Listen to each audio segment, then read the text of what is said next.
Olá!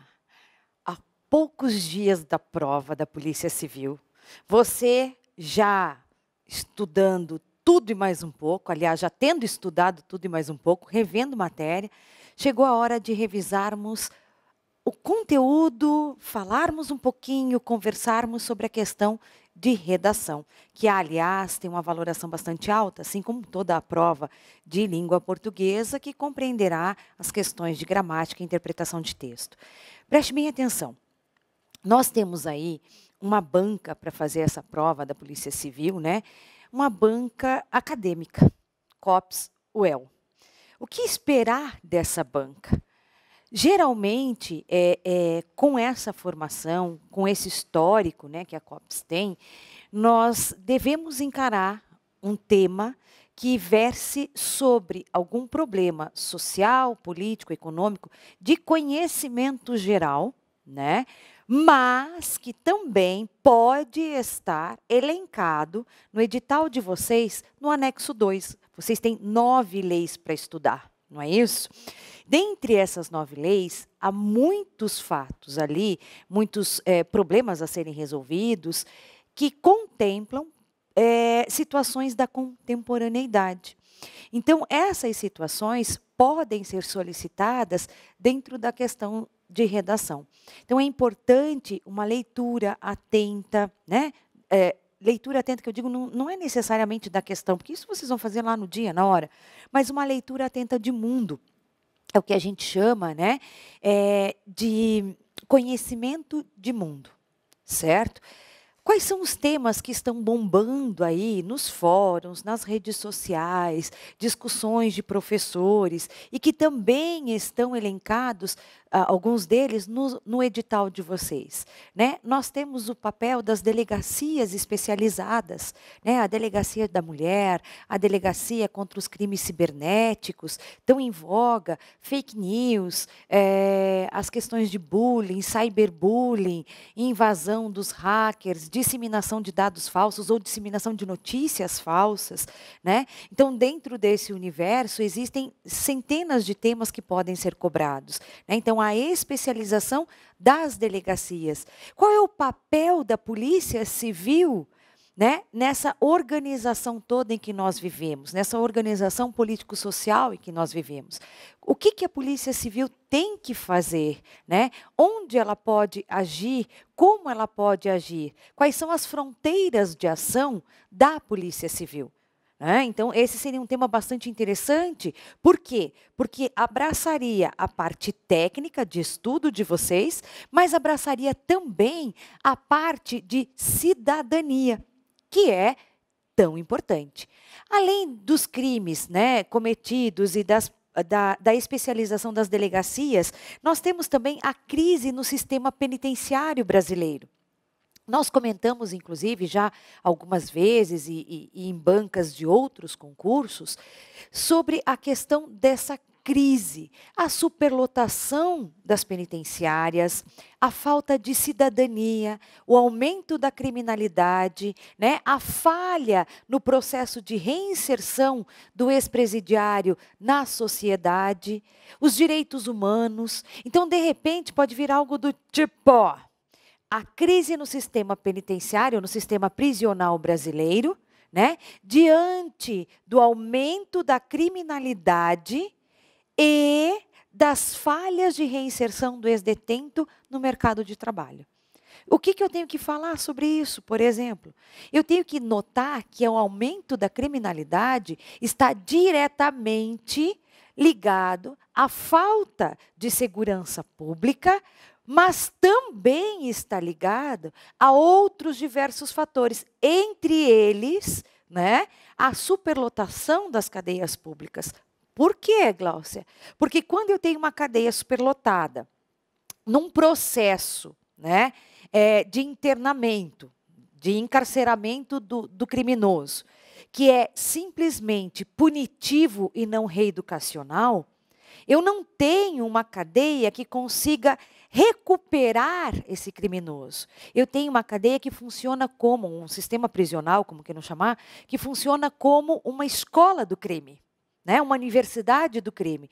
Porque eu tenho todos os tipos de detentos que cometeram todos os tipos de delitos, colocados todos num espaço mesmo, e um vai passar a experiência para o outro. É muito tempo de ócio e nenhum tempo de criação, criação que eu digo, né, benéfica. Então, uma produção que seja social, uma atividade laboral. Então, esse tempo todo de encarceramento é utilizado para quê? Apenas para que se façam, né, mais perfeitas as possibilidades de crime. Então, o que acontece? Num sistema superlotado, em que todos são jogados, né, de qualquer forma numa cela, o que vai acontecer? A revolta vai aumentar, o conluio vai aumentar, né? Aí os crimes dentro do próprio sistema prisional também vão crescer. E parem e pensem também que dentro desse sistema prisional existem grandes líderes do crime, que se sentem inclusive protegidos lá dentro. Então o que acontece? De lá de dentro comanda o crime, cá fora. Então, enquanto o sistema for única e exclusivamente punitivo e não for educacional, voltado à reinserção desse indivíduo, à recuperação desse indivíduo para voltar para a sociedade, nós vamos viver num ciclo que se retroalimenta ou num círculo vicioso. E lembrem-se de que o aliciamento de menores é cada vez maior. Adianta diminuir a maioridade penal para inchar ainda mais esse sistema, mandar mais gente para dentro da cadeia? Então, quer dizer, e aí, qual é a solução? A solução é implantar cada vez mais prédios, cada vez mais obras, para jogar cada vez mais detentos, ou mudar o sistema, que tem que sim punir, mas tem que punir com uma finalidade, eu não posso punir por punir. Punir por punir, quando acaba o castigo, volta-se a fazer o que era errado. Eu preciso punir com o educar. Então, colocar cursos, fazer uma profissionalização, fazer, de repente, com que o preso pague pela sua estada, né, no serviço. Como assim, Glaucio? Vai carpir um lote, vai fazer estrada, vai tapar buraco, vai fazer reflorestamento. Tá, Glaucio, e quem que vai cuidar de tudo isso? O Estado tem que ter aparato para isso, né? Enquanto se está trabalhando, enquanto se está produzindo, plantando, colhendo, fazendo, não se tem tempo de aprimorar o crime. Claro, existem casos e casos, eu sei disso, mas de uma maneira geral, para os crimes, para os delitos de menor gravidade, inclusive, as penas alternativas, eu não estou dizendo que deva se tirar do encarceramento e jogar na sociedade para trabalhar. Não é isso. Eu preciso preparar para isso. Tá? Então, só um en passant, assim, uma discussão até que se alongou um pouquinho, de um dos temas. Né? Dentro da questão da delegacia da mulher, o que eu tenho que fazer? Eu preciso aparelhar essa delegacia, tanto tecnicamente quanto humanamente, para receber essa mulher que vai fazer uma denúncia de maus tratos, enfim, né? Para que ela se sinta acolhida e protegida. Por que não se denuncia mais? Porque se tem medo da represália, né? Porque muitas vezes vocês veem nos telejornais, nos jornais, enfim, em vários meios de comunicação, vocês mesmos veem a questão de alguém com uma medida protetiva, né? Aconteceu agora essa semana, saindo da delegacia com uma medida protetiva, é morta na porta da delegacia. Né? Então, como é que está sendo feita essa proteção à mulher? Né? Os crimes cibernéticos, como é que estão funcionando? Será que mais leis funcionariam? E não se esqueçam que eu preciso da efetividade da lei. Né? Além do que, digamos assim, uma sociedade tem mais leis quanto mais mal organizada ela é. Porque uma sociedade coesa, organizada, não tem a necessidade de milhares de dezenas de leis. Se ela é organizada, ela consegue efetivamente colocar em prática aquilo a que ela se propõe. Além disso tudo, a gente pode falar de políticas nacionais de segurança pública. Né? O que é que falta? O que é que precisa para melhorar a segurança pública? Né? Em que terreno nós estamos pisando? E eu não estou e nem vou citar a questão política agora das últimas eleições. Aliás, tomar posicionamento político nessa situação em que não há espaço é muito perigoso, né? Eu preciso, não esqueçam disso, eu preciso focar única e exclusivamente no meu tema. Há discussões muito acaloradas por aí. Não façam da sua redação, por favor, uma bandeira a se levantar. Isso é motivo para que vocês estejam fadados aí à reprovação no concurso, tá? Então, é um texto calmo, um texto coeso, sempre se perguntando, obviamente, por que eu estou colocando essa informação aqui? O que traz para o leitor, né, para o corretor, no caso, essa informação? O que eu tenho de importante? Por que eu coloquei esse dado? Quando você se pergunta por quê, você está fazendo o quê? Argumentando. Né? Então, se eu coloco, por exemplo, vamos trabalhar assim, que o número de casos de feminicídio aumentou muito nos últimos tempos. Se você me diz isso, eu vou te perguntar, por quê? De onde você tirou isso? Talvez porque agora se noticiem os fatos que antes eram velados. Porque agora, a partir de 2015 para cá, o assassinato, né, o homicídio, o crime de feminicídio passou a ser tipificado. Então, agora eu tenho dados para comparar, certo? Mas ele aumentou muito em relação a quê? O que me leva a dar essa informação no meu texto? Eu informo e logo em seguida eu preciso argumentar.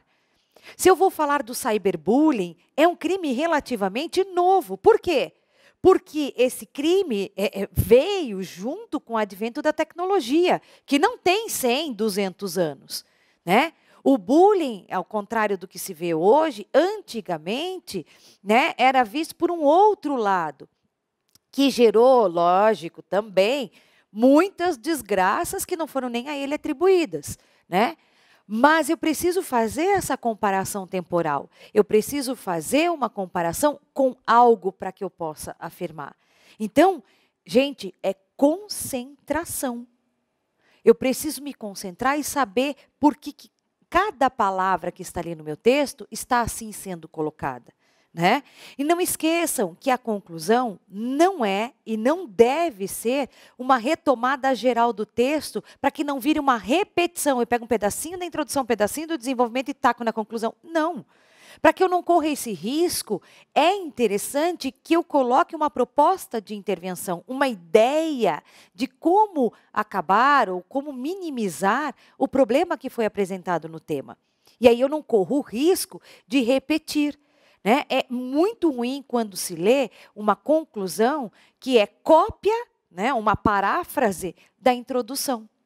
Tá? Então, você perde aquele espaço de conclusão.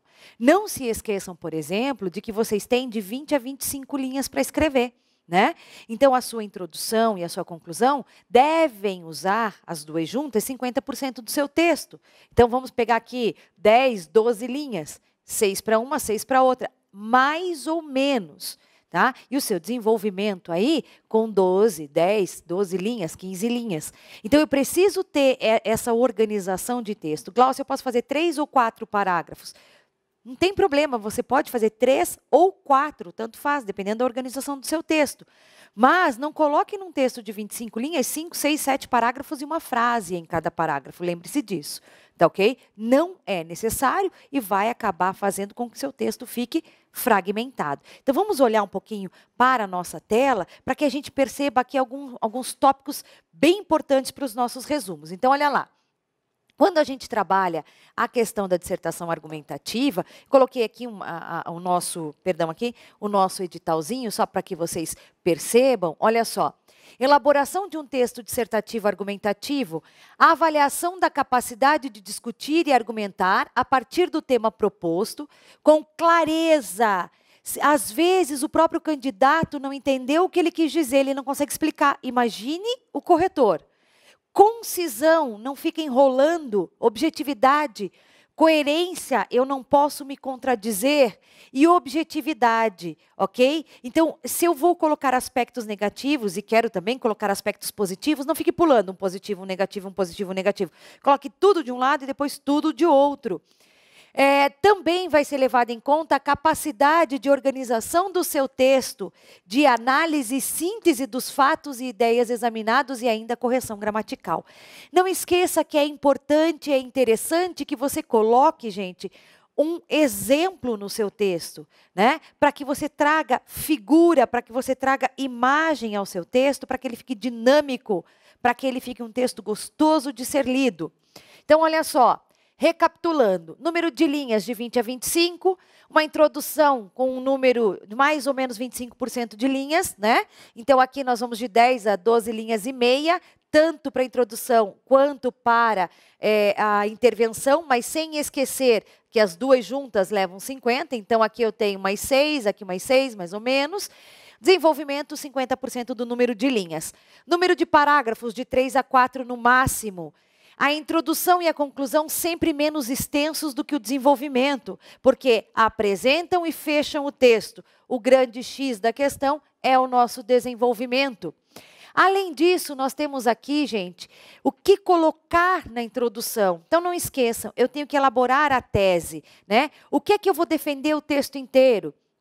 Que, de repente, o feminicídio é algo inadmissível, né? Porque já não se pode cogitar a hipótese de um ser humano matar outro, quem dirá por conta, né, do gênero, ok? Então, essa é a minha tese. Aí eu já coloquei o meu ponto de vista, porque é inadmissível. A partir disso, no segundo parágrafo, eu vou dizer por que é inadmissível, certo? Então, quais são os argumentos que me levam a pensar ou me levam a defender a minha tese? Não esqueçam, não percam o foco da sua argumentação. Está falando de feminicídio, de repente você passa para fake news. Cuidado, detalhe importante, não vá viajar. Na conclusão, a proposta de intervenção social para o problema apresentado no texto. Então, como é que nós podemos fazer para reduzir o número de feminicídios? Como é que a gente pode fazer para educar essa população machista, para quebrar um pouco essa linha quase ininterrupta do machismo que se instalou no Brasil desde que o Brasil é Brasil, né? Que se instalou em outros lugares do mundo também. Mas puxem, se eu estou falando de feminicídio aqui, deixem os exemplos daqui serem citados, tá joia? Olha, não pode copiar nenhuma parte de texto motivador se houver texto motivador na sua prova. Procure não usar dados do texto motivador, a não ser que o seu enunciado peça isso, né? Utilize os dados do gráfico para compor os seus argumentos. Aí é uma outra história, aí você é livre para utilizar, mas nunca copiando trechos, tá? Frases, nem citando entre aspas. O texto é motivador, ele não tem caráter de sustentação por paráfrase no seu texto, ok? Trace letras legíveis sob pena de não ter a sua redação avaliada se o corretor não entender alguma coisa. Então, ele não entendeu uma palavra, ele não entendeu duas, ele não entendeu três, ele não fará esforço para entender. Então, cuida, capricha, vejam quanto tempo vocês se prepararam para esse concurso, né? Então, não vale a pena traçar letras de maneira muito rápida ou de qualquer jeito, certo? Vocês têm uma questão que vale 40 pontos aqui. 40 pontos aqui, 60 pontos da prova de português, veja o quanto vocês podem perder, né? Então, aqui, naquele nosso esqueminha básico e rápido, né? Qual é o problema? Por que ele é um problema? Deixe o seu posicionamento claro. Você pode colocar que o problema é histórico, filosófico, biológico, traçar vieses para a sua discussão, né? Por que você se posicionou dessa forma? Existe uma solução? O que é empecilho para nós solucionarmos? Há contra-argumento em relação a isso, né? O que deve ser feito? Qual é a ação? Como ela deve ser feita? Quem vai executar essa ação? Quem vai se beneficiar com essa ação? Tá? Então, cuidado, atenção, carinho na hora de fazer isso aqui. tá ok? Carinho. Aqui algumas ideiazinhas, né? Lembrem-se, eu posso começar o meu texto de várias formas, sem necessariamente, o que empobrece o texto é começar literalmente com o tema. Então, se eu vou falar de fake news, vou escrever sobre fake news, e eu começo, as fake news. Se eu vou falar sobre o papel da Polícia Civil na sociedade brasileira, o papel da Polícia Civil na sociedade brasileira, isso empobrece o meu texto, isso não é legal. Tá ok? Então, aqui, alguns começos para vocês. Ai, Glaucia, eu tenho maior dificuldade, depois que eu termino a introdução, de iniciar o meu desenvolvimento. Para o meu desenvolvimento, eu posso trabalhar, ó, se por um lado e por outro, né, trabalhar aí com o paralelo. Ademais, quer dizer, além disso, ainda se tem que explorar. Conquanto, ou partindo disso, como se isso não bastasse, sabe-se então que essa ideia se propaga, que é a ideia que eu acabei de dar no parágrafo inicial, alimenta-se essa tese, quer dizer, olha, acabei de fazer uma tese lá em cima, então vou dizer aqui os motivos que alimentaram a minha tese. Então são pedacinhos que trabalham, né, a favor do seu texto e que você pode levar pronto para a sua prova, tá ok? Conclusão, na esperança de soluções para esse problema, faz-se necessária a execução, porquanto tudo isso precise de mudança. Sendo assim, impõem-se medidas, certo? Então, eu posso trabalhar dessa forma aqui para fechar o meu texto, né? Para iniciar a minha conclusão, tá ok? Depois disso aqui, vamos pegar um texto que a gente trabalhou já, como a violência tem mudado a vida do brasileiro, só para nós recordarmos nesses 5 minutinhos finais, como eu posso colocar no papel tudo isso que acabei de dizer para vocês. Então, aqui, ó. Está lá um corpo estendido no chão, em vez do rosto, uma foto de um gol. Lembra? Um corpo estendido, porque há um jornal no rosto. Em vez de reza, a praga de alguém, e o silêncio servindo de amém. Os versos da música De Frente para o Crime, do compositor João Bosco, retratam a banalização do assassinato no Brasil. Vejam bem, né? Eu tenho uma contextualização cultural com a música, trazendo, né, a banalização do assassinato. Aqui eu já tenho, inclusive, uma tese. A minha tese é a de que o assassinato foi banalizado no Brasil. E eu usei um exemplo cultural para isso. Segundo o Núcleo de Estudos de Violência da USP, essa é a causa da morte de centenas de pessoas em nosso país. Ou seja, a violência mata mais no Brasil do que a guerra na Síria. Então, eu já comecei a usar um argumento aqui, olha só, por que banalizou? Baseado em que eu digo que banalizou? Que está assim, do jeito que está? Porque hoje o número de crimes dessa espécie, desse tipo, mata mais do que a guerra na Síria. Então, quer dizer, eu já comecei o meu texto dizendo, ó, eu sei do que eu vou falar. Outro detalhe importante aqui é que eu posso, sim, transformar essa introdução, no caso, para a questão do feminicídio, se eu quiser. Eu posso trabalhar assim, ó, tá lá o corpo estendido no chão, em vez do rosto a foto de um gol, em vez da reza uma praga de alguém, o silêncio servido de amém. Os versos da música De Frente para o Crime, do compositor João Bosco, retratam a banalização do assassinato no Brasil. E pior, nos últimos 3 anos, do homicídio qualificado como feminicídio, que revela o número de mulheres mortas pelo fato, ou por serem do gênero que são, do gênero feminino. Então, eu começo a conseguir brincar com esse texto. Essa batalha silenciosa afeta e transforma profundamente a vida do brasileiro.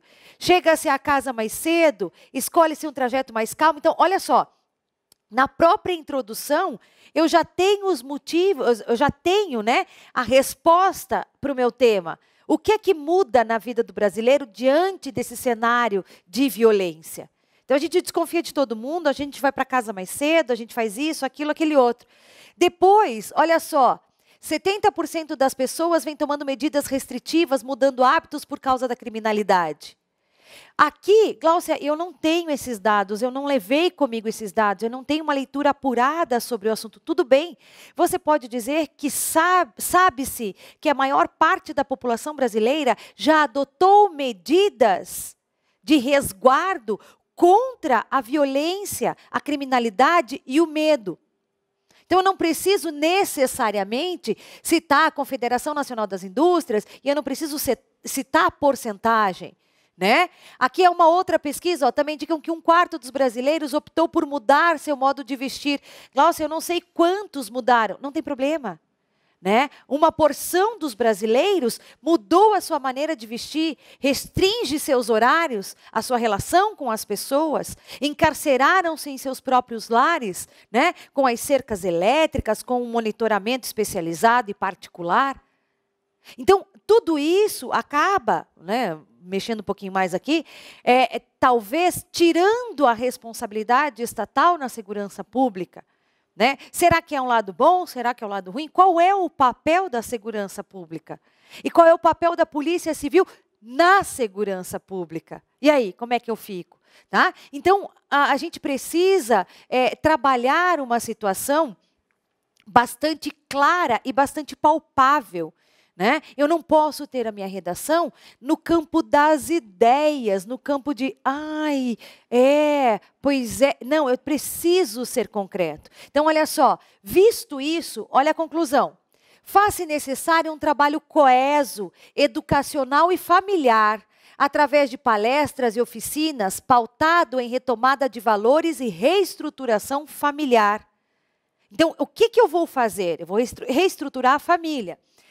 Ainda no ambiente escolar, outra ação seria inserir no currículo o ensino de cidadania, a fim de se construir uma sociedade menos díspare e, consequentemente, mais igualitária.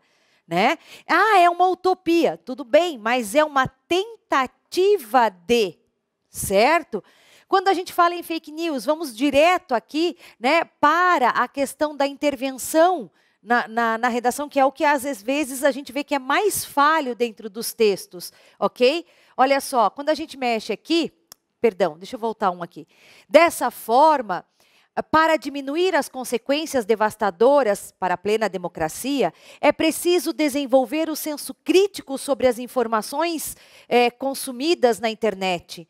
O caminho para eleições justas e livres passa inevitavelmente pela educação digital. Né? Então, aqui, o que eu preciso fazer? Educar digitalmente, né, a população, educar para a cidadania, para o senso crítico. Aí, se eu passo, de repente, para uma outra, olha lá, democracia, analfabetismo político e naturalização da corrupção. Quer dizer, a corrupção está virando natural. Não esqueçam de que o cerne da corrupção é a coexistência de duas éticas. Né? Eu tenho uma ética familiar que pede para eu perdoar, para eu relevar, para eu condescender, né? Às vezes até passar a mão na cabeça. E a ética da rua, né, prega que errou, vai ter que pagar pelo erro, vai ter que ser preso, vai ter que isso, vai ter que ser punido. E quando eu faço a inserção de uma das éticas no espaço da outra, ou seja, aplico a ética de casa na rua e começo a proteger os meus amigos, os meus conhecidos, do meu partido, os meus colegas de trabalho, eu começo a institucionalizar, a banalizar, a naturalizar a corrupção. Certo? Então, aqui, para a gente fechar, por exemplo, o que seria uma intervenção para essa situação, né, da ética, para essa situação de corrupção? Olha só, é notória, então, a necessidade de que o Ministério da Educação e Cultura fomente o exercício da cidadania através de palestras e cursos. Além disso, as escolas, como educadoras sociais, devem valorizar o ensino das ciências humanas, as quais favorecem o pensamento crítico e incentivam a participação política dos estudantes. Desse modo, haverá maior consciência coletiva, culminando em uma sociedade mais democrática e honesta. Então, gente, não esqueçam. Tese, posicionamento, argumentação e depois a intervenção. Eu desejo a todos vocês uma excelente prova de língua portuguesa, interpretação, gramática e uma maravilhosa, excelente prova também na parte de redação. Com calma, lembrando dos seus conhecimentos trazidos, né, construídos aí ao longo da vida. Façam com carinho, pensem, concentrem-se, não deixem a mão escrever sozinha. Um grande abraço para vocês e um excelente concurso.